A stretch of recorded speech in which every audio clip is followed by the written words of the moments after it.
नमस्कार विद्यार्थी मित्रांनो. इयत्ता 8वी आमोदक. आपण ना आत्तापर्यंत आपलं पहिलं युनिट जे होतं स्टार्टिंगपासूनचं ते आपण पूर्ण केलेलं आहे. वर्गपरीक्षा या टॉपिकच्या आधीचं मग त्याच्यामध्ये संस्कृत शब्दांची ओळख, काही क्रियापदांची ओळख आणि छोट्या वाक्यांची ओळख आपण करून घेतली. आता इथं ना आपण आता द्वितीय घटकामध्ये प्रवेश करतोय.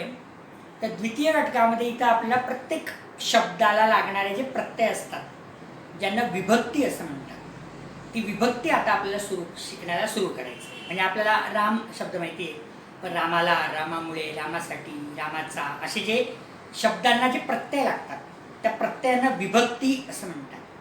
तर आजपासून आपण त्या प्रत्येक शब्दाला लागणारी एक एक विभक्ती या एक एक टॉपिकमध्ये समजून घेणार आहोत. तर 8.1 संबंधवाचक हा इथं आपण आज षष्टी विभक्तीचा वापर कसा करतात किंवा षष्टी विभक्तीची संस्कृतची रूपं कशी तयार होतात ते आपण समजून घेणार आहोत. तर आपला मेन टॉपिक आहे 8.1 संबंधवाचक हा म्हणजेच षष्टी विभक्ती, ज्याला आपण मराठीमध्ये चा, ची, चे असे प्रत्यय लावतो. संबंधवाचक हा जो पहिला टॉपिक आहे 8.1.1 तो आहे पुल्लिंगी नामांसाठी आहे. इथं कंसामध्ये ना बॉक्समध्ये ना काही शब्द दिले: दशरथ, रावण, धृतराष्ट्र, राम आणि भीम. आणि त्यांचे जे मुलं आहेत राम, मेघनाद, दुर्योधन, लवह, घटोत्कच. तर इथं त्यांना असं म्हणायचं आहे, आपण ते वाक्य आधी समजून घेऊ आणि मग इकडचं वाक्य सोडवायचा प्रयत्न. आता या शब्दांना आपण आधी संबंधवाचक म्हणजे षष्टी विभक्तीत टाकू. तर ते येईल दशरथस्य. वाक्य असेल दशरथस्य पुत्रः रामः, रावणस्य पुत्रः मेघनादः, धृतराष्ट्रस्य पुत्रः दुर्योधनः, रामस्य पुत्रः लवः आणि भीमस्य पुत्रः घटोत्कचः. आता हे जर आपण उलटं केलं तर रामस्य पिता दशरथः, मेघनादस्य पिता रावणः, दुर्योधनस्य पिता धृतराष्ट्रः, लवस्य पिता रामः आणि घटोत्कचस्य पिता भीमः. आता हे जर आपल्याला षष्टी विभक्ती आली असेल तर ही वाक्य आपल्याला सोडवता येतील. बघा त्यांचं म्हणणं आहे कस्य पुत्रः रामः, तर दशरथस्य पुत्रः रामः. आणि कस्य पिता दशरथः, तर रामस्य पिता दशरथ. मग पहिलं वाक्य आहे रावणस्य पुत्रः मेघनाद. दुसरे टिंबटिंब पुत्रः दुर्योधनः, ते धृतराष्ट्रस्य पुत्रः दुर्योधनः. टिंबटिंब टिंबटिंब लवः, तर रामस्य पुत्रः लवः आणि भीमस्य पुत्रः घटोत्कचः. इकडे आपण गेलो पाचवं, मेघनादस्य पिता रावणः, दुर्योधनस्य पिता धृतराष्ट्रः. आता टिंबटिंब पिता रामः, तर लवस्य पिता रामः आणि टिंबटिंब पिता टिंबटिंब, तर ते येईल घटोत्कचस्य पिता भीमः. तर इथं पुल्लिंगी शब्दामध्ये शब्दाला स्य हा प्रत्यय लागलेला आहे. जसं दशरथ दशरथस्य, राम रामस्य. पुल्लिंगी शब्दाची षष्टी विभक्ती अशा प्रकारे तयार होते. आता पुढे 8.1.2 ते नपुसकलिंगी नामांसाठी आहे. रामायणम, महाभारतम, रघुवंशम आणि गीतगोविंदम. आणि पुढे दिले वाल्मिकी, व्यासः, कालिदासः आणि जयदेव. आता इथे त्यांना वाक्य अशी बनवावी लागतील की रामायणाचे जे कवी आहे ना ते वाल्मिकी आहे. मग रामायण शब्दाची आपल्याला संबंधवाचक षष्टी विभक्ती घ्यावी लागेल. ती अशा पद्धतीत येईल: रामस्य कवी वाल्मिकी. पुढे दिले महाभारतस्य कवी व्यासः. आता टिंबटिंब कवी कालिदासः, तर रघुवंशस्य कवी कालिदासः. आणि टिंबटिंब कवी जयदेवः, तर गीतगोविंदस्य कवी जयदेवः. म्हणजे पुल्लिंग आणि नपुसकलिंगी नामांची षष्टी विभक्ती ही सारख्याच पद्धतीने येते. फक्त नपुसकलिंगामध्ये तर महाभारतम करताना जेव्हा मी ऑनलाईन क्लास घेतला काही विद्यार्थी रामायणमस्य असं म्हणत होतो. मग काढून टाका, तो व्यंजन आहे आणि हलंत वर्ण आहे, तो काढून टाका. रामायण शब्दाला तुम्ही स्य प्रत्यय लावा म्हणजे रामायणस्य. अशा पद्धतीत नपुसकलिंगाची ही षष्टी विभक्ती तयार. आता पुढे 8.1.3 त्याच्यामध्ये स्त्रीलिंगी नामांची षष्टी कशी तयार होते ते आपण इथं समजून घेण्याचा प्रयत्न करू. बघा इथं सीता, उर्मिला, रमा, पार्वती आणि रुक्मिणी. नॉर्मली स्त्रीलिंगी नामांमध्ये ना 2 प्रकारची नावं बघायला मिळतात. काही नामं आकारांती असतात, म्हणजे ज्या नामांचा अंत आने होतो. सीता, उर्मिला, रमा. स्त्रीलिंगीमध्ये काही नामं अशी असतात ज्याचा अंत ईने होतो, म्हणजे दीर्घ इकारांत दुसऱ्या वेलांटीने होतो. पार्वती, रुक्मिणी. तुम्ही पण समजा मुलींची बॅच असेल तर तुम्ही जर स्वतःची नावं बघितली तर आ किंवा ई पैकीच येतील मेजॉरिटी. काही नावं आकारांती येतील, ती विशेषणाची नावं असतील. पण नॉर्मली स्त्रीलिंगी नामं ही आकारांत आणि इकारांतीच येतात. मुलांना पण तुम्ही स्वतःच्या आईचं किंवा बहिणीचं नाव जर चेक केलं ते आ किंवा ई कारांतच येईल. तर यांची षष्टी करताना कशी करायची, तर याचं एक साधं उदाहरण. नॉर्मली आपण आता शब्द भविष्यात पाठ करणार आहे, पण आता आपण षष्टी विभक्ती कसं तयार होते ते शिकतोय. तर एक त्याची एक युक्ती म्हणून सांगतो की समजा आकारांती नाम असेल, म्हणजे उदाहरण समजा सीता आहे, त्याची षष्टी करायची असेल तर पुढे या हे अक्षर ठेवा आणि त्याच्या पुढे 2 टिंब म्हणजे विसर्ग द्या. म्हणजे सीता याहा, उर्मिलाचं उर्मिलायाहा, रमाचं रमायाहा. म्हणजे आकारांती असेल तर पुढे या अक्षर लावा आणि पुढे विसर्ग तुम्ही द्या. जर नाव इकारांती येत असेल, म्हणजे वेलांटीने अंत होत असेल, तर ती वेलांटी काढून टाका. वेलांटी काढल्यानंतर त्या वेलांटीमधलं अक्षर तुमचं शिल्लक राहील, म्हणजे व्यंजन राहील. त्याला या जोडाक्षरात लावून टाका.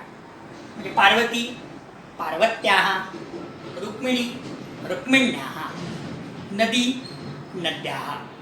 तर अशा पद्धतीने समजा आपण वाक्य केले तर वाक्य अशी येतील. सीतायाः पती रामः, उर्मिलायाः पती लक्ष्मणः, रमायाः पती माधवः, पार्वत्याः पती शिवः आणि रुक्मिण्याः पती विठ्ठलः. आता याला आपण उलटं केलं. ऑलरेडी आपल्याला पुल्लिंगी नामांचं षष्टी विभक्ती येते.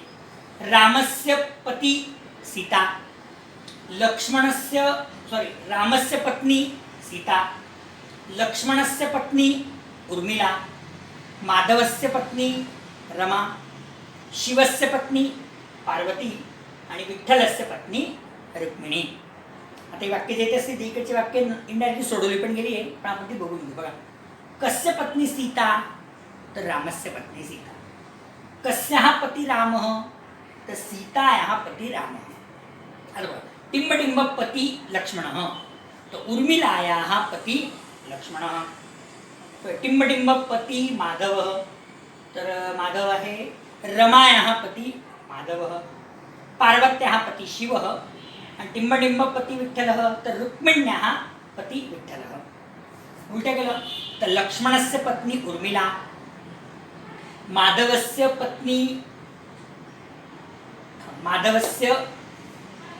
पत्नी रमा, शिवस्य पत्नी पार्वती आणि विठ्ठलस्य पत्नी रुक्मिणी. अशा प्रकारे आपण 8.1 मध्ये पुल्लिंगी नामांची षष्टी शिकलो. 8.1.2 मध्ये आपण स्त्रीलिंगी नावाची नपुंसकलिंगी नामांची षष्टी शिकलो आणि 8.1.3 मध्ये आपण स्त्रीलिंगी नामांची षष्टी कशी तयार होते हे आता आपण समजू. पुढे 8.1.4 टायटल आहे तव आणि मम. हे तव आहे ना, आपण जो 5वा धडा शिकलो होतो अहम आणि त्वम, त्या अहमची जी षष्टी आहे ती आहे मम आणि त्वमची षष्टी आहे तव. यावरून बघा त्यांनी एक छोटं उदाहरण दिलेलं आहे.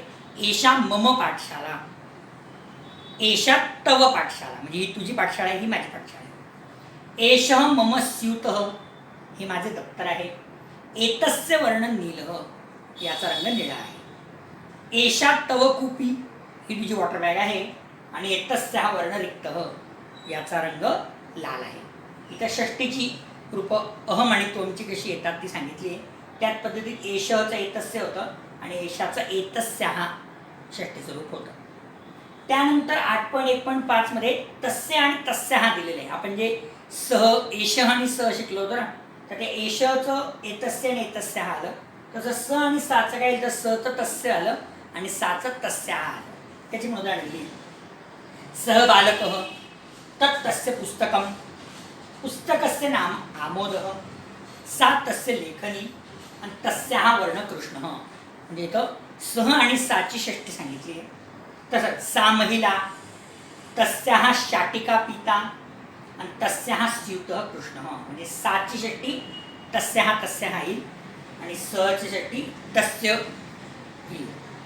तर या पद्धतीत आपण जे आधी शिकलेलं आहे ना त्या सगळ्या शब्दांची ते षष्टी सांगण्याचा इथं प्रयत्न करताय. आता संबंधवाचकामध्ये आपण जे आत्तापर्यंत शिकलो म्हणजे पुल्लिंग, स्त्रीलिंग, नपुंसकलिंग नामांची एषः, एषा, एतत् आणि सह, सा, तत् यांच्या आपण षष्टी शिकलो. त्याचा आता आपल्याला इथं वाक्यात वापर करायला एक प्रॅक्टिस स्वरूपात त्यांनी भाषाभ्यास दिलेला आहे. बरं, पहिले योग्येन रूपेण गीतं पूरयत. कंसात दिले काक वर्ण कृष्ण कृष्ण, म्हणजे काकस्य वर्ण कृष्ण कृष्ण. पुढे आम्र, त्याचा येईल आम्रस्य वर्ण पीतः पीतः. पर्ण, पर्णस्य वर्ण हरित हरित आणि गगनस्य वर्ण नीलः नीलः. म्हणजे इथं षष्टीची रूपं कशी येतात ते त्यांनी इथं सांगितलेलं आहे. दुसरं वाक्याने लिखत, बघा इथं शर्करा, स्वादः आणि मधुरः. त्यांना म्हणायचं आहे साखरेचा किंवा साखरेची चव गोड असते. मग शर्करा शब्द स्त्रीलिंगी आहे, स्त्रीलिंगीप्रमाणे षष्टी केली शर्करायाः स्वादः मधुरः. पुढे यानम नपुंसकलिंगी, यानस्य वेगः अधिकः. पुढे बालक पुल्लिंग आहे, बालकस्य युतकम मलिनम. आणि नदी स्त्रीलिंगी ई आलेला आहे, तो वेलांटी काढली नद्याः जलम शीतम. अशा प्रकारे ही वाक्य तयार झालेली आहे. त्यानंतर पुढे प्रश्न चौथा आहे,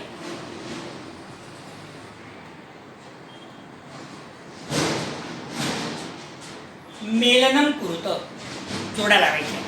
मग एषची षष्टी येईल एतस्य, तटची षष्टी येईल तस्य, अहमची षष्टी येईल मम, त्वमची षष्टी येईल तव आणि एषाची षष्टी येईल एतस्याः.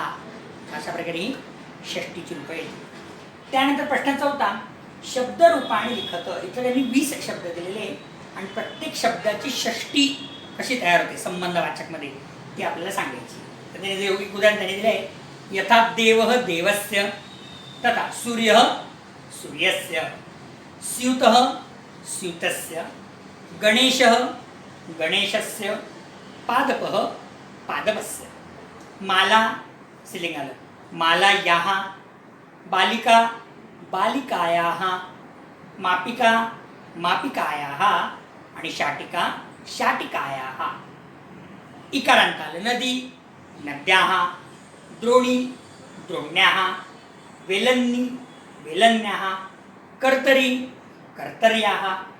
पुढे नपुंसकलिंगी आहे, जलम जलस्य, गृहं गृहस्य, वनं वनस्य आणि शरीरम शरीरस्य. पुढे सर्वनाम दिले, अहम मम, एषा एतस्याः, त्वम तव आणि तत् तस्य.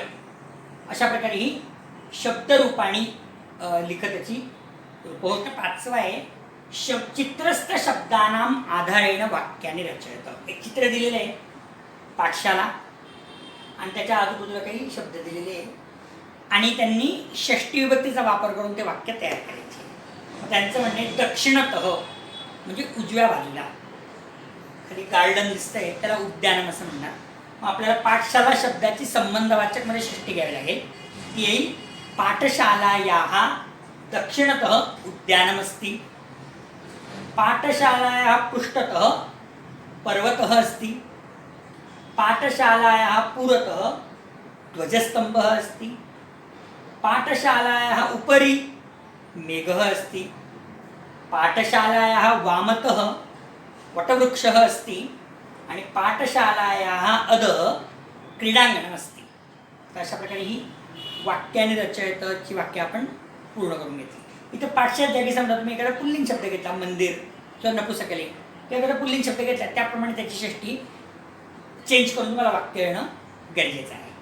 तर आजचा जो आपला टॉपिक होता 8.1 तो आपला संबंधवाचक खास करून षष्टी विभक्तीचा टॉपिक होता. तर अशा आपण एक एक विभक्ती आता शिकणार आहोत. यामध्ये पुल्लिंग, स्त्रीलिंग आणि नपुंसकलिंग नामाची षष्टी कशी तयार करतात आणि आपण जी सर्वनामं शिकलो आहे त्यांची षष्टीची रूपं कशी येतात ते त्यांनी उत्तम पद्धतीने इथं आपल्याला पुस्तकामध्ये छान पद्धत दिली आहे, ते आपण समजून घेण्याचा प्रयत्न केला. मी अशी आशा करतो की संबंधवाचक हा टॉपिक तुम्हाला छान पद्धतीत समजला असेल. उद्या त्याची तुमची एक्झाम पण आहे ऑनलाईन पद्धतीने, तर तुम्ही छान पद्धतीत ती एक्झाम द्या आणि चांगले मार्क्स मिळवा. माझ्याकडून आत्ताच तुम्हाला बेस्ट ऑफ लक. धन्यवाद.